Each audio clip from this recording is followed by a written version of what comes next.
tercera parte de un tema que le hemos puesto el pensamiento de Dios, cómo Dios piensa. Y la primera enseñanza, usted recordará, hablábamos de todo lo podemos en Cristo quien nos fortalece, y hablábamos del potencial que cada uno de nosotros tiene en el Señor, y qué es lo que lo traba, cuáles son las causales de por qué nos cuesta tanto, nos ha costado tanto, y a muchos más allá del eslogan, o que el texto bíblico lo transforman en un eslogan, por lo general hay gente que le cuesta mucho salir de situaciones en las cuales se encuentra. La semana pasada estuve abordando, y voy a arrancar con ese mismo versículo que está en Mateo 4:17, que dice: desde entonces comenzó Jesús a predicar y a decir: arrepentíos, porque el reino de los cielos se ha acercado. Y hablábamos cómo dice la palabra del Señor que nosotros en la mente de Dios somos un poema,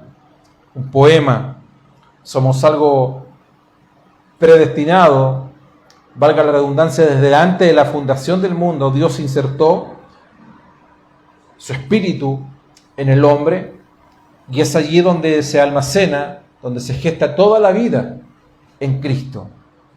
Pero en el proceso del tiempo, nosotros somos atados, amarrados por diferentes ideas que no vienen de Dios. Y las ideas son pensamientos, las ideas se transforman en filosofías, en ideologías, y las ideologías terminan siendo una filosofía, que es una manera de pensar. Amar, ser cautivo por aquello que pienso. Eso significa filosofía. Y que cuando esos pensamientos se atesoran en nosotros, finalmente se transforman o son verdaderas fortalezas. Y eso tiene que ver con nosotros dentro de la iglesia. Porque Jesús lo vivió con el mundo religioso cuando dijo a los fariseos que las personas tenían sus mentes cautivas. Vuestro corazón, les dijo, se ha engrosado. Esta gente estaban con Jesús, al lado de Jesús, escuchaban las oratorias de Jesús, pero no querían cambiar sus vidas. Esa gente decía: ¿por qué nosotros tenemos que escucharle a Él? Y ese es el pensamiento que impera muchas veces en las iglesias. ¿Por qué yo tengo que escuchar a la pastora? ¿Por qué tengo que escuchar al pastor? ¿Por qué tengo que estar expuesto a este tipo de enseñanza? Y esta gente decía: Él tiene que escucharnos a nosotros y no nosotros escucharle a Él. Entonces Jesús se para allí mismo ante estas fortalezas mentales que había en el mundo religioso, y Jesús dice una palabra que es la palabra arrepentidos. Y arrepentimiento no tiene que ver con pecados. ¿Me explico bien? Arrepentimiento no tiene que ver con salvación. Porque nosotros tenemos en la iglesia gente salvas que han recibido a Jesús. Y podemos hacer una prueba esta mañana. ¿Cuántos de ustedes, si viene el Señor en esta noche, se van con Él? A ver, levanten su mano. De verdad, ¿cuántos están convencidos que se van con Cristo? ¿Están convencidos? ¿Cuántos, aquellos que nos están viendo, están convencidos que si el Señor viene, se van con Él? Yo diría que casi todos, por no decir todos. Pero a esa gente el mensaje es el mismo. ¿Y cuál es el mensaje? Arrepentidos. Cambia tu manera de pensar para que cambie tu manera de vivir. Que el profeta Isaías lo ilustra de una forma increíble, porque dice: tus caminos no son mis caminos y tus pensamientos no son mis pensamientos. A veces ocurre que hay gente dentro del mundo que cuando se convierte al Señor cambiaron de camino. Es decir, estaban en el camino de las tinieblas, estaban en el camino del pecado, estaban en el camino de la oscuridad. Sin embargo, aunque se han convertido y se han cambiado de camino, no han cambiado su manera de pensar. ¿Me explico bien? Y lo vemos a diario. Pastor, yo sé que estoy mal. ¿Escuchó alguna vez eso? Yo sé que tengo que cambiar. Pero ¿qué le vamos a hacer? Nací así, soy así, ¿y qué más viene? Y voy a morir así. Y conozco gente que ha muerto así. Hay gente que tú le puedes mostrar, porque son verdaderas ataduras mentales. Tú le puedes mostrar, a mí me ha tocado como pastor, ministrar y sentir en el ambiente dureza en el corazón de la gente. Y tú le puedes mostrar a gente por la Biblia. Escucha esto. Le puedes mostrar por la Biblia, pero no. Ideas preconcebidas que se transforman en una filosofía, una manera de vivir. Aman el pensamiento que tienen. Y Dios le dice a esa gente que está amarrada a un pensamiento, hay un pensamiento superior. Y esa distancia es del cielo a la tierra. Entonces yo quiero introducirme en esta mañana en señalar cuál es el pensamiento del Señor. Porque hemos hablado causales seguramente. Pero vamos a entrar al camino de las bienaventuranzas, ¿les parece? Que ese es el mejor sermón, el sermón del monte, donde aparece la manera, la forma, como los hijos del Señor tienen que atesorar ese tipo de pensamiento. Cambien su manera de pensar, dijo el Señor. Si la gente quiere mejorar, si la gente quiere cambiar, si la gente quiere salir de las ideas equivocadas, preconcebidas, tienen que cambiar su manera de pensar y va a cambiar su manera de vivir. En el día a día, en el diario vivir, en lo doméstico, en la familia, en el matrimonio, en la relación con los hijos, la relación de pareja, en nuestra economía, en la mentalidad de empresario, lo que tú quieras poner, todo va a derivar del pensamiento que predomina en la gente, porque nadie llega más lejos de lo que piensa. Y Jesús nos invita a cada uno de nosotros a pensar como Él piensa. Jesús les dice, en otras palabras, les dice, cambien su filosofía, le dice. Porque el reino de Dios tiene su propia filosofía o manera de pensar. Ustedes están enamorados de ideas, están enamorados de un pensamiento, están enamorados de una filosofía o de una manera de pensar, y que ese pensamiento no los deja cambiar. Y si quieren ver manifestado el reino de Dios, metanoia, tienen que cambiar su manera de pensar. Amados, y la manera de pensar de un hijo de Dios es determinante. Porque según pensemos nosotros, así va a pensar la gente a la cual nosotros ministramos, ¿sí o no? Si liderazgo, en su definición más básica, ustedes saben que a mí no me gusta la palabra liderazgo, la uso por un tema, porque es un lenguaje universal. Me gusta más la palabra obreros, o sea, líderes que sean obreros, ¿correcto? Pero en su definición básica es influencia. Hay influencia para bien y hay influencia para mal, pero el liderazgo finalmente. Y Jesús las enseñanzas las divide en dos. Las divide en las bienaventuranzas, que es un pensamiento nuevo y que la gente quedaba anonadada porque ellos no comprendían de qué se trataba esa manera de pensar. Y lo segundo tiene que ver con el servicio. Las bienaventuranzas es un pensamiento nuevo. El servicio es una actitud nueva. Ustedes recordarán que Jesús puso el ejemplo. Estamos hablando del, entre comillas, del máximo líder que nosotros conocemos. ¿Y cuál fue el ejemplo que puso de servicio?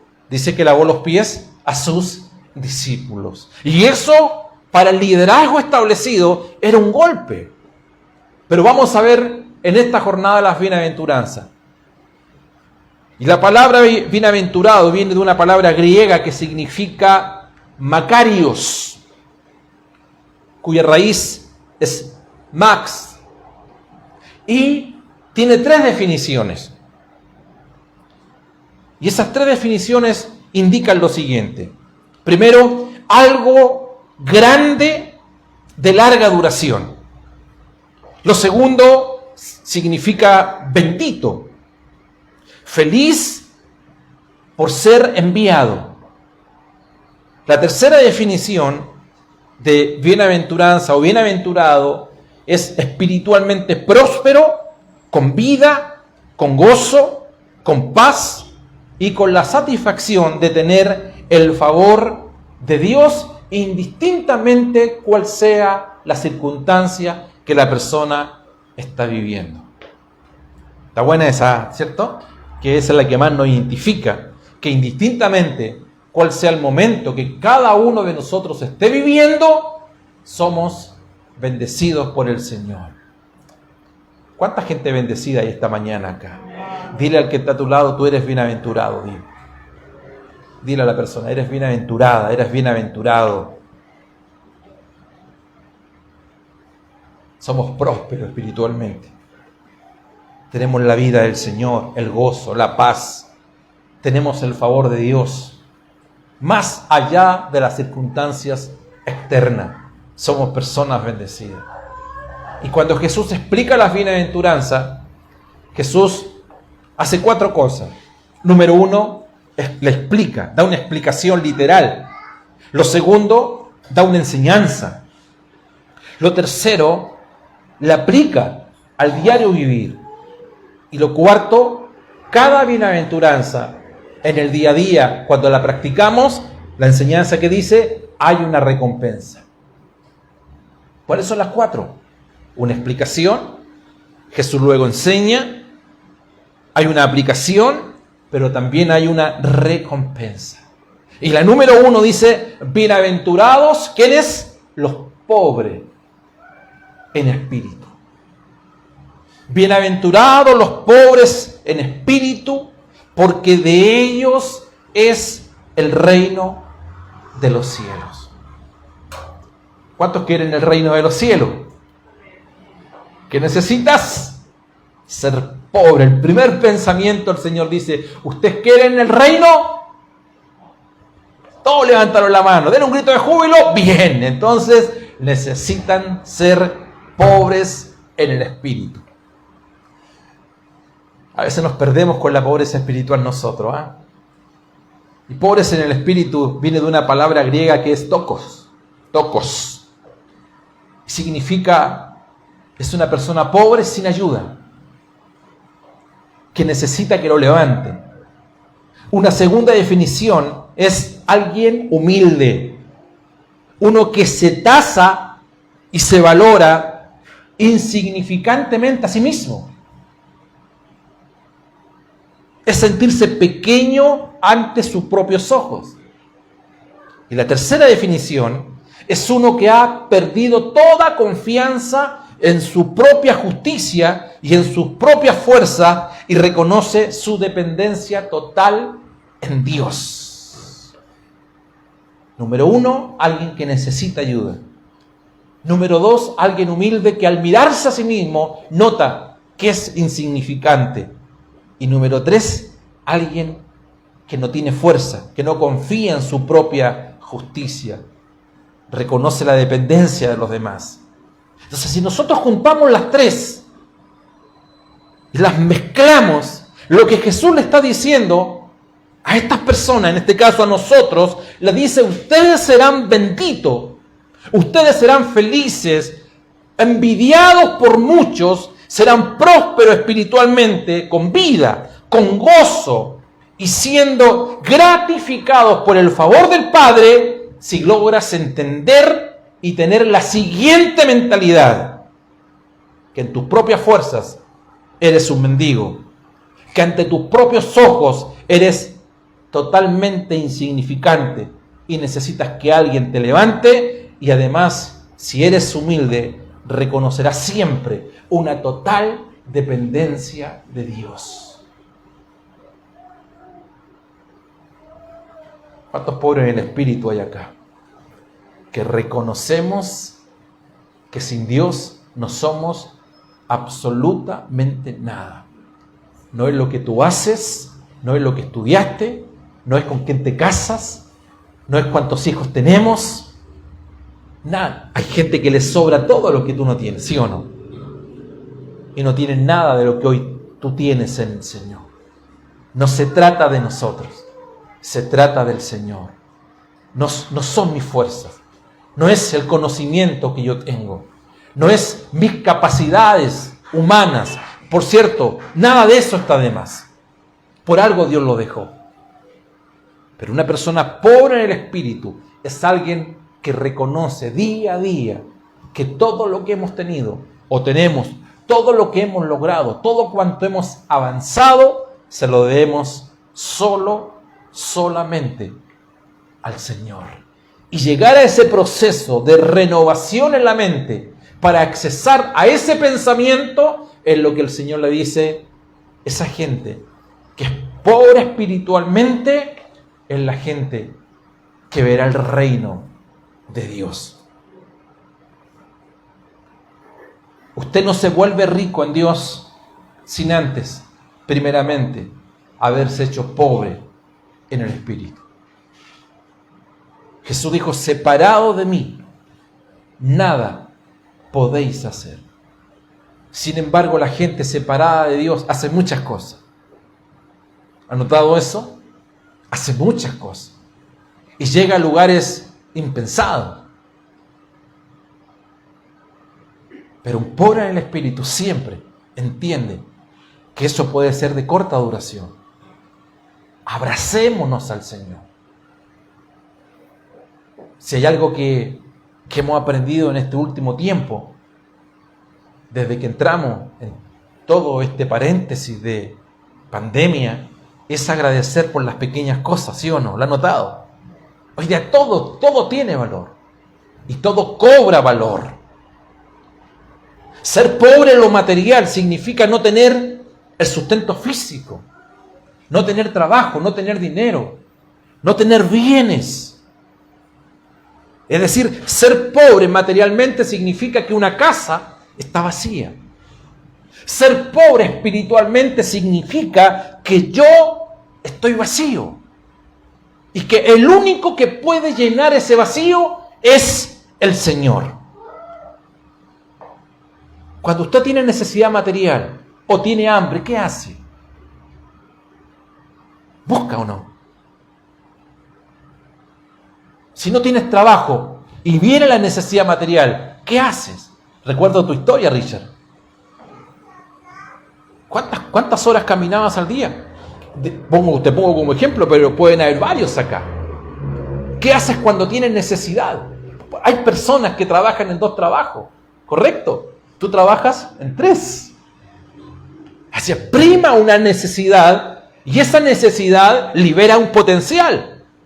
Es decir, tengo que trabajar. No me puedo dar el gusto de levantarme a las 10 de la mañana. ¿Cómo ahora? La pregunta es, ¿te gustaría levantarte a las 10 de la mañana y que tu trabajo comienza a las 11?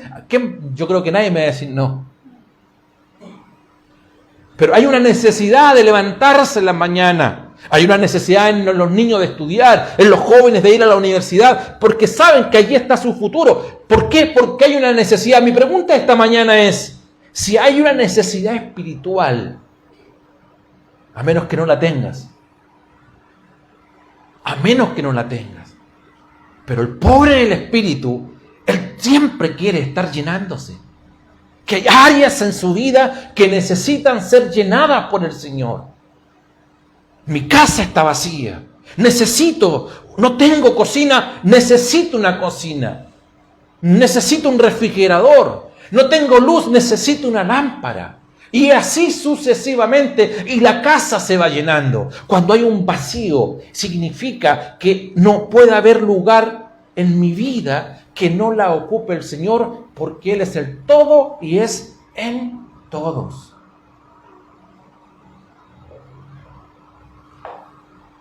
Hambre y sed. ¿Cuál es la recompensa de ser pobre en el espíritu? Bienaventurados los pobres en espíritu, porque de ellos es el reino de los cielos. Cuando dice de ellos es el reino de los cielos, estamos hablando de lo que implica ser ciudadanos del reino, lo que implica tener revelación y conciencia espiritual. ¿Qué significa ser un agente del reino? Por eso la gente muchas veces salva. ¿Me están escuchando? llenan las iglesias. Y quizás puede ser usted, por años yendo a una iglesia. O gente que no está viendo. Si el Señor viene, se van con Él, pero nunca han tenido luz. ¿Qué significa ser un ciudadano del reino? ¿Por qué? Porque no lo ven. Porque la necesidad de ser pobre en el espíritu me va a llevar día a día en buscarle a Él, en leer la Escritura, en estar conectado a los discipulados. Amado, nada puede reemplazar a Dios en nuestra vida, aunque hay muchos sustitutos que sí reemplazan a Dios en las personas. Abraza al que está a tu lado o a lo lejos, dile: necesitamos ser pobres en el espíritu. Dile.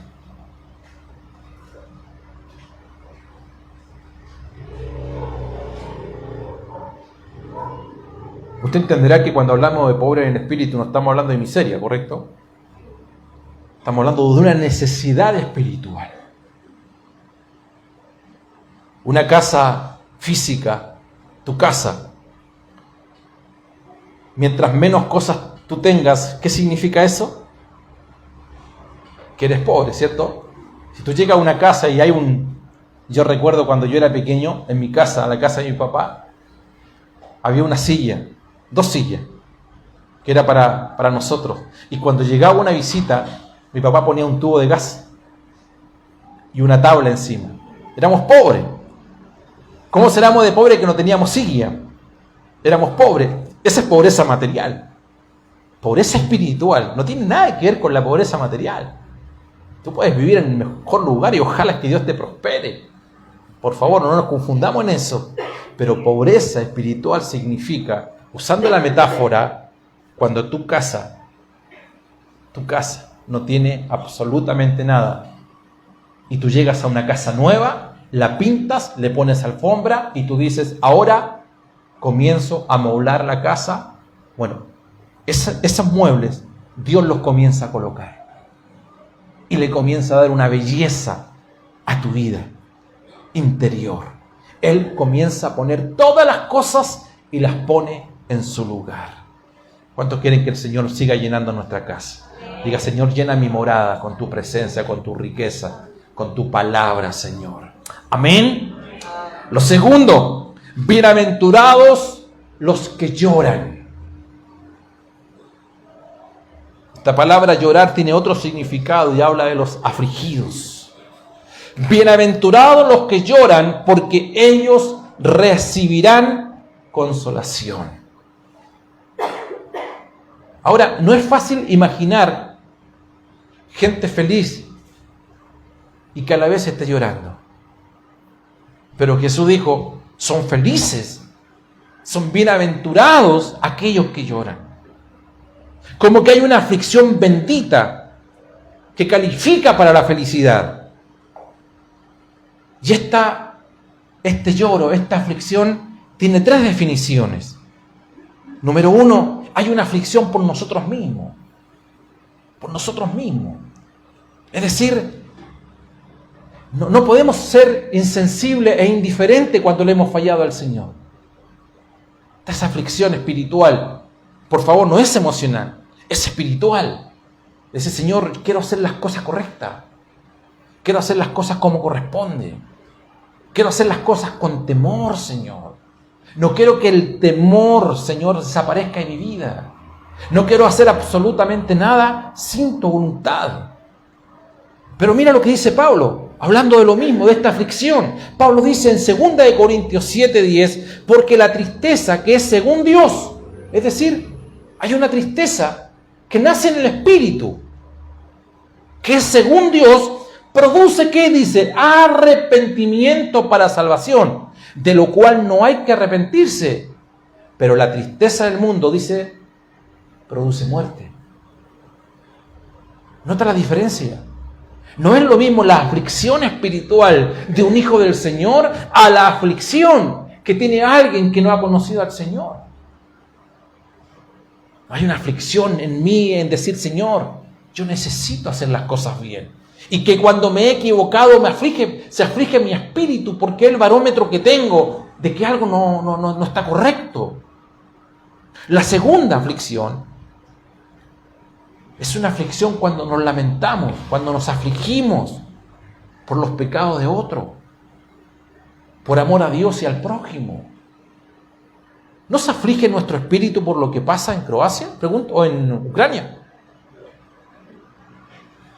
Cuando recibíamos hace poquito unos videos de unos pastores que pedían la oración, de misioneros que piden la oración. Cuando llegan videos de la gente que está allí en los subterráneos de los metros y hacen sus cultos, ¿cómo se siente mi espíritu? ¿Nos afligimos o no? Nos afligimos por el mundo, por lo que vive nuestra sociedad, por lo que vive nuestro país.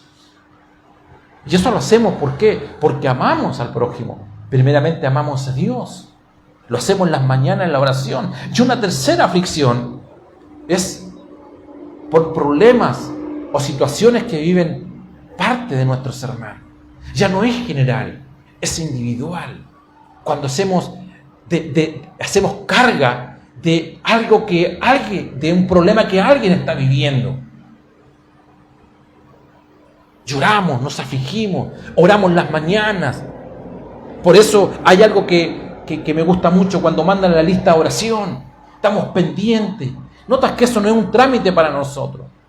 Eso no es un programa de oración necesariamente, aunque sí lo es porque hay una estructura, hay un horario. Pero en nosotros es algo espiritual, una aflicción de saber, estamos atentos. Por eso están pendientes. Oye, ¿cómo está la oración? A mí me decía Roxana hace una semana atrás, mira, estamos orando por unas personas que tú diste. Y yo dije, no me puedo acordar quién me pidió oración, lo único que sé es que di los nombres. Hay algo natural en nosotros, una aflicción espiritual, intercesión, oración por personas indicadas.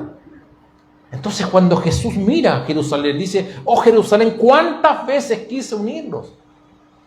Como la gallina junta a sus polluelos. Cambien su manera de pensar, les dice. Salgan del mundo de las cuatro paredes, de las estructuras religiosas y entren en lo que significa una aflicción en su espíritu. Significa, en otras palabras, nosotros no podemos ser indiferentes. ¿Y cuál es la recompensa? Bienaventurados los que lloran, porque ellos recibirán consolación. ¿A cuántos lo ha consolado el Señor? ¿Sí o no? Cuando nadie está presente muchas veces, o a veces están todos presentes, pero nada de aquello alcanza para consolar a mucha gente. Esa aflicción que tienes en tu interior. Y esa aflicción te lleva solamente, no pierdes el norte, te lleva única y exclusivamente a Dios. No te lleva a buscar muletas o personas inadecuadas o extraños que puedan satisfacer tus emociones. Ese gemir, ese llanto te lleva a Dios. Y es Dios quien finalmente te consuela. Bendito sea su nombre. Lo tercero, bienaventurados los mansos. Como decía mi abuelita, mijito, usted tiene que ser manso, pero no menso. No lo inventó mi abuela eso, pero lo decía. Pero Jesús dijo, bienaventurados los mansos, porque ellos recibirán la tierra por heredad. La palabra manso en griego es praotes. Praotes significa como aquellos que aceptan los tratos de Dios como buenos, sin resistirlos ni discutirlos, sin quejarse ni murmurar ni contestar contra Él. Es decir, una persona mansa espiritualmente es esa persona que puede estar viviendo un momento difícil. Pero, gracias Señor. Tú estás en control de todo. No entiendo lo que me está pasando. No entiendo lo que me está pasando. Como podríamos decir Juan Pablito, vengo a la iglesia y me pasa lo del auto, ¿sí o no? Estaba hablando recién con la persona abajo que cuida los autos de la iglesia al lado y me estaba diciendo que A un hermano le robaron el vehículo y nunca apareció. De al lado. Y no es que yo esté pensando que de ahí para allá roban y de aquí para allá no. No estoy diciendo eso.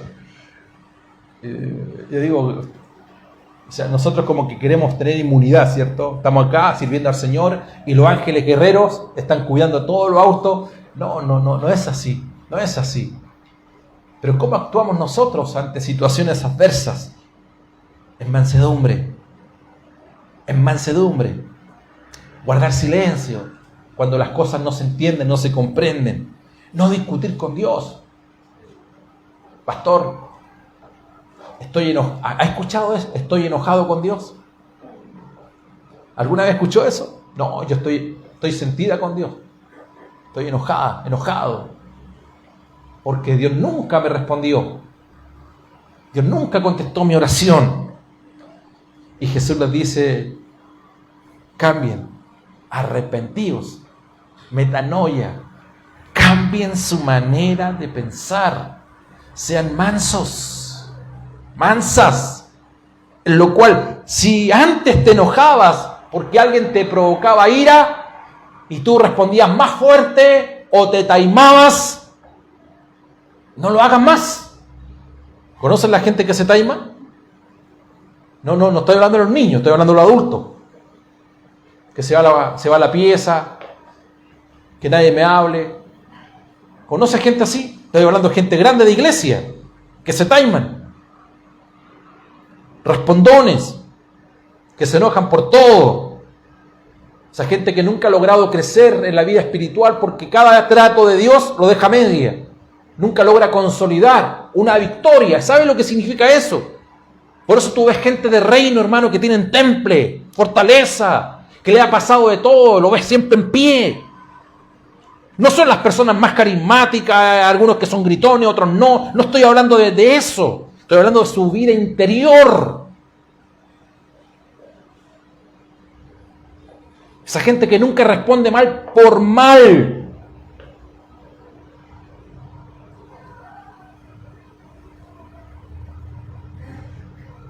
Los ves felices, los ves en gozo, los ves en paz. Hay otros que siempre se están defendiendo. Antes que tú ya, no te defiendas.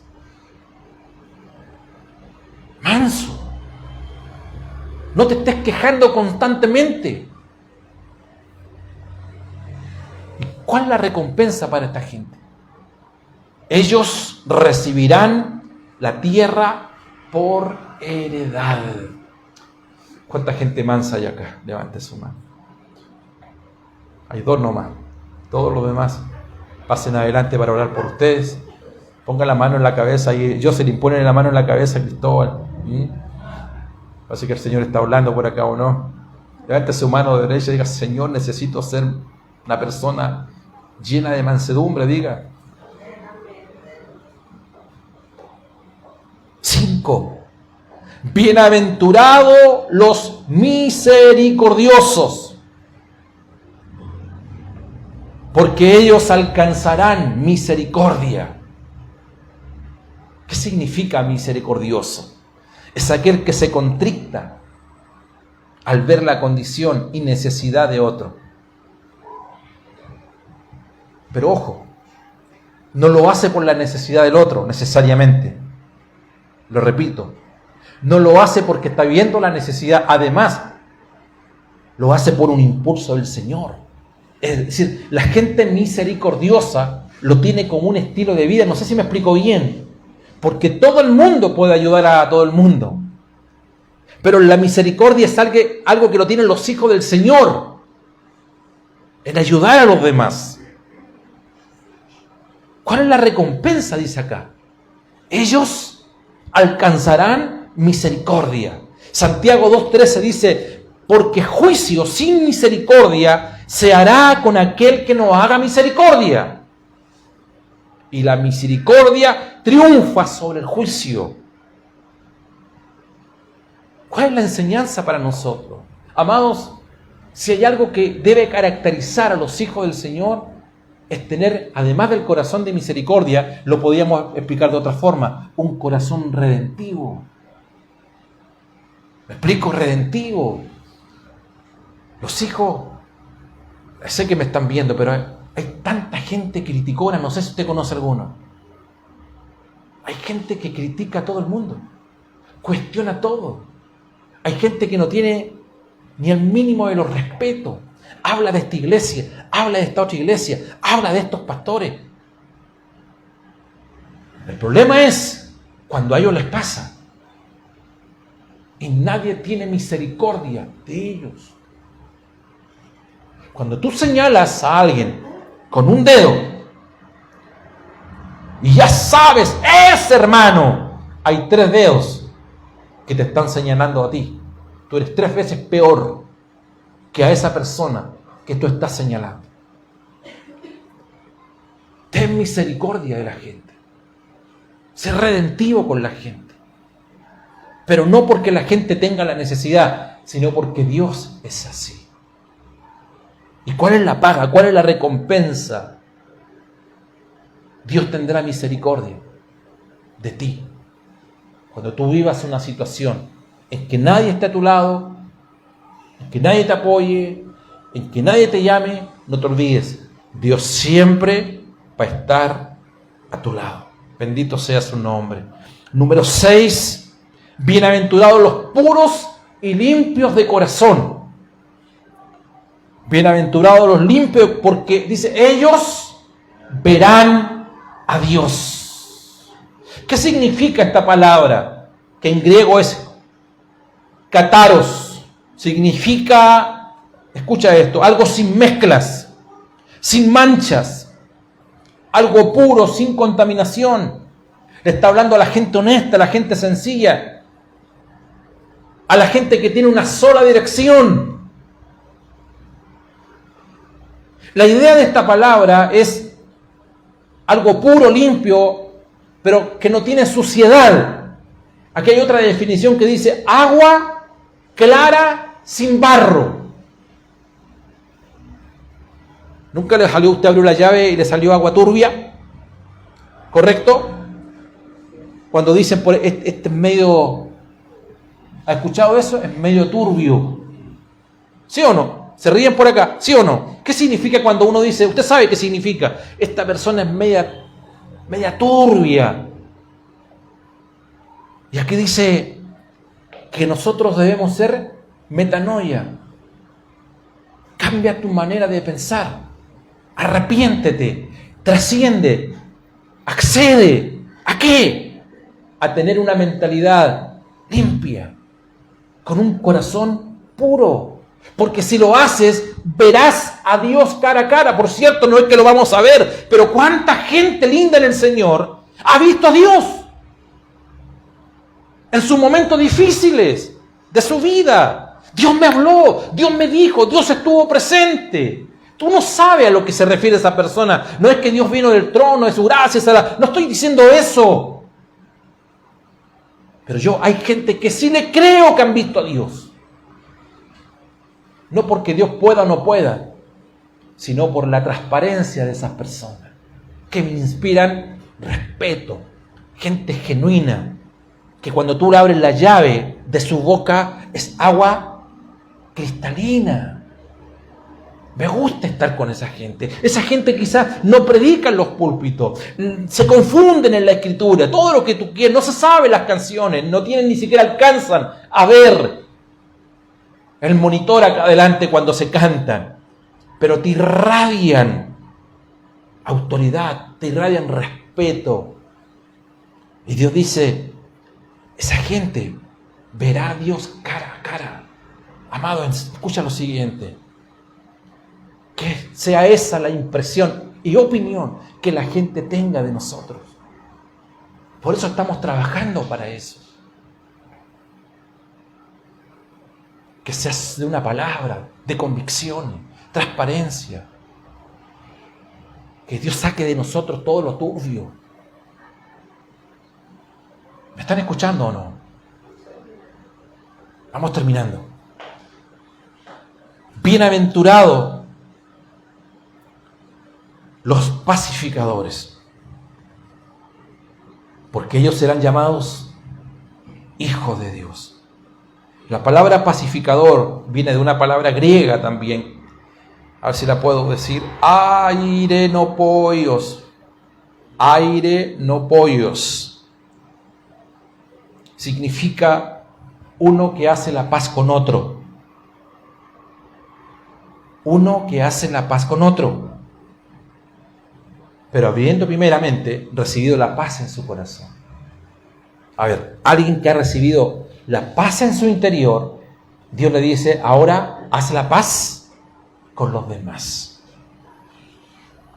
Importante lo siguiente.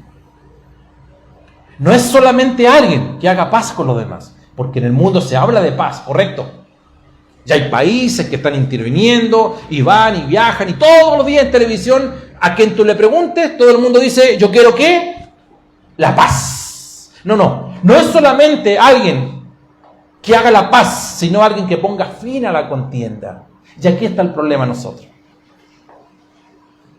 No es solamente que amemos la paz y queramos establecer la paz, sino esta gente le pone fin a una contienda. Es decir, punto cero, hasta aquí nomás llegó.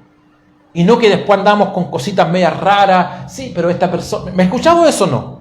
Yo le sé esto, mira, el hermano es bueno, pero... ¿Ha escuchado ese tipo de cosas? Somos expertos nosotros en no nos ponerle fin a la contienda. ¿Cuál es la recompensa? Ellos verán a Dios. Uno de los nombres de Jesús, ¿cuál es? Príncipe de paz. Yo conozco gente muy peleadora en la iglesia. ¿Conoces a gente peleadora? Les gusta pelear con la Biblia. Pelean solos. Peleadores, así. Cero espíritu, hermano. Cero espíritu. Uno discierne. Yo una vez he discutido con varios, pero ¿a dónde quieres llegar? Le decía. ¿Cuál es el punto? ¿A dónde quieres llegar? ¿Quieres ponerle fin a la contienda? ¿Cuál es la idea de discutir? De discutir un texto bíblico. ¿Cuál es la idea? Si esto no es para edificación, entonces no es para nada. Les gusta pelear. Por favor, no confundir ser pacificadores que ser pacifistas. No es lo mismo. Nosotros vemos grupos que aman la ecología, el ecosistema, las ballenas, nosotros también. Todo eso es creación de Dios, ¿correcto? Pero lo nuestro no empieza allí. Ahora, una persona que tiene la paz de Dios, evidentemente va a querer la paz del mundo. Evidentemente, nosotros nos resistimos a la contaminación del medio ambiente, de los mares, de los peces, de los árboles, ¿correcto? Pero no es el lema nuestro. No es el lema nuestro. Nosotros no vamos a ir con una embarcación y a meternos detrás de los barcos japoneses. No, nosotros no somos allí. Pero porque amamos a Dios y tenemos la paz de Dios en nuestro corazón y le ponemos fin a las contiendas, evidentemente que oramos también por toda la creación de Dios. Tú entiendes que se puede hacer todo eso, escucha, y puedes ir en las marchas los días viernes buscando la paz mundial y al siguiente minuto estar ofendiendo a alguien, estar descalificando a alguien. No somos así. Lo nuestro nace en Dios. ¿Correcto? Y finalmente, bienaventurados los que padecen persecución.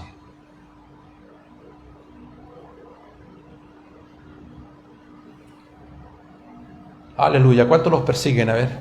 El mundo tiene por felices aquellos que son admirados por los demás. En cambio, Cristo tiene por felices aquellos que padecen y son perseguidos por su causa. Y el Señor dice, son bienaventurados. Usted comprenderá, ahora entendemos por qué los fariseos, este pensamiento es antirreligioso. Es antirreligioso. Este pensamiento no prima en un sistema que es contrario al pensamiento del Señor. ¿Cómo puede ser feliz una persona que está siendo perseguida? Mateo dice, bienaventurados sois cuando por mi causa os vituperen y os persigan y digan toda clase de mal contra vosotros, mintiendo. No tenga temor de hablar del Señor en su trabajo. Ni tampoco se ponga una coraza de que usted no es evangélico. ¿Tú eres cristiano? Sí, voy de vez en cuando. Esa salida sutil que tenemos muchas veces, ¿sabes para qué lo que es? Para que no nos clasifiquen. ¿Me explico o no? Para que no nos clasifiquen dentro de un mundo que sociológicamente nos meten a todos en un saco y nos dicen los canutos, los que saltan, los que gritan, amado. Nosotros no entramos en esa clasificación de ellos, estamos de acuerdo. Pero tampoco te limites cuando te pregunten, por algo te están preguntando. Ese es el momento que tú digas todo lo que tú eres. Todo lo que tú eres. Pero tú eres de esos que saltan. No solamente salto. Grito. Nos pegamos cabezazos en la pared. Porque de eso la gente se ríe, ¿sí o no? Te quieren llevar a eso, a la burla, al sarcasmo. Hago eso y mucho más. Y todo lo hago en el nombre del Señor. ¿Alguna otra pregunta? No, te preguntaba nomás por si acaso. Si quieres, vas conmigo el domingo. Y te sientas al lado mío. ¡Pah! No, te quieren llevar a eso. Pero que tus convicciones hablen fuerte. Soy cristiano. Su sangre me redimió, me cambió. Por eso estoy aquí. Yo siempre cuento la historia de un amigo personal que fue con quien comencé la iglesia aquí en Santiago hace algunos años atrás. Y él está en Canadá ya hace muchos años. Un médico conocidísimo acá en Santiago, anestesista, el doctor Orsola. Y él, cuando yo vine, fui a su casa allá en Vitacura. Y conversando, siempre me decía él, mira Manuel, me dijo, yo cada vez que opero, estoy hablando de un médico destacado. Y él se fue a Canadá porque hizo un posgrado de un nivel que al final lo dejaron allá.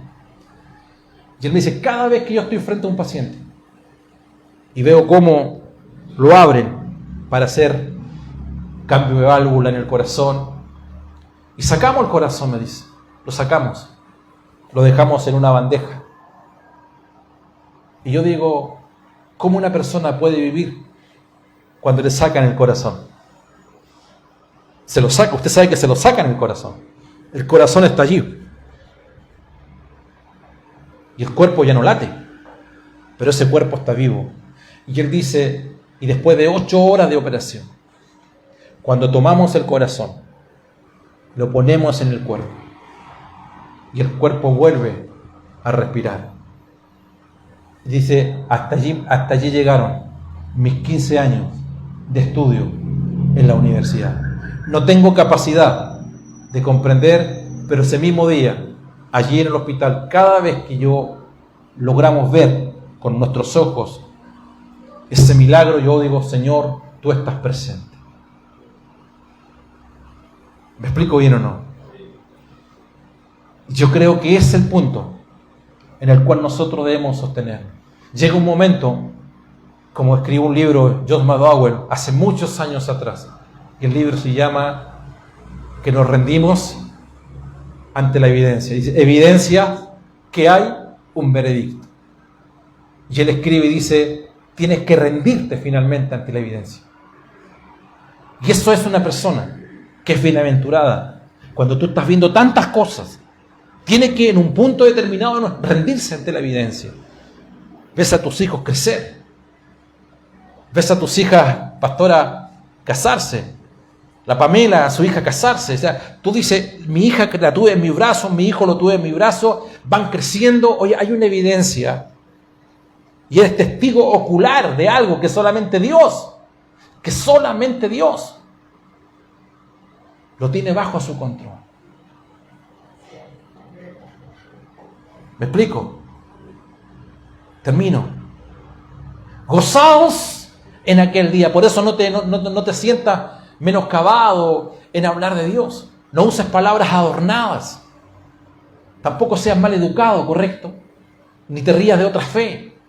Ni dispongas a las personas. Se llama sabiduría en el mundo en el cual tú te envuelves. Pero este es el pensamiento. Por cierto, yo no tengo todo el tiempo del mundo porque cada principio de esto es una prédica aparte.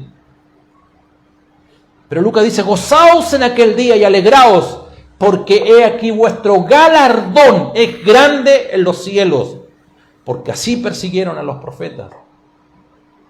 Jesús le enseña a los discípulos que la persecución es parte del éxito espiritual.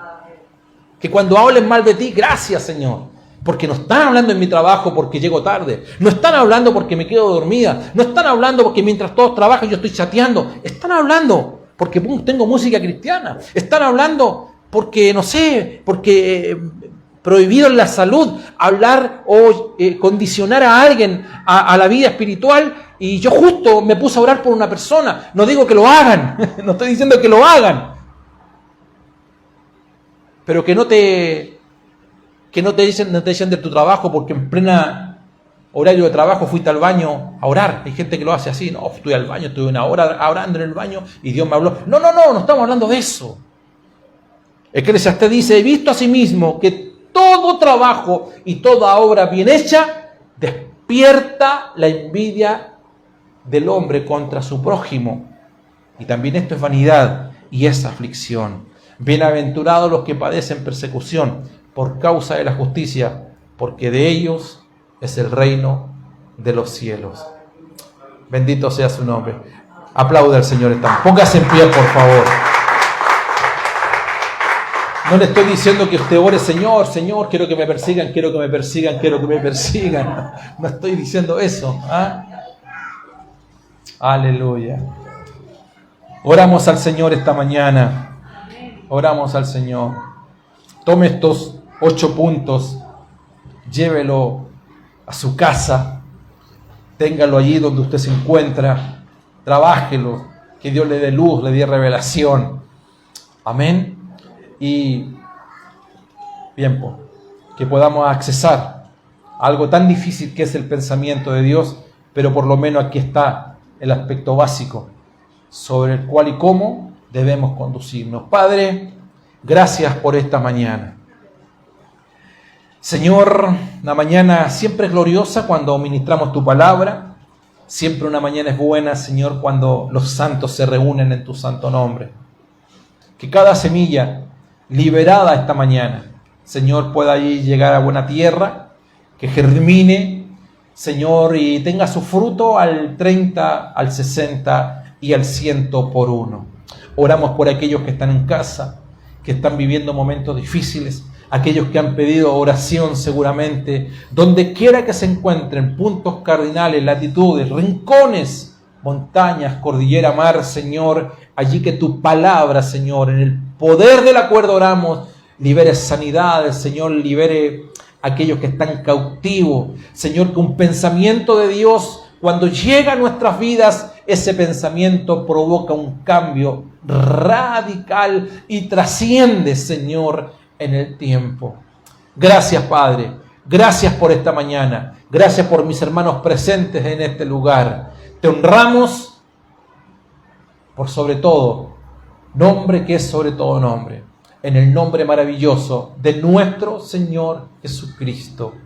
Amén, amén y amén. Denle un fuerte aplauso al Señor en esta mañana.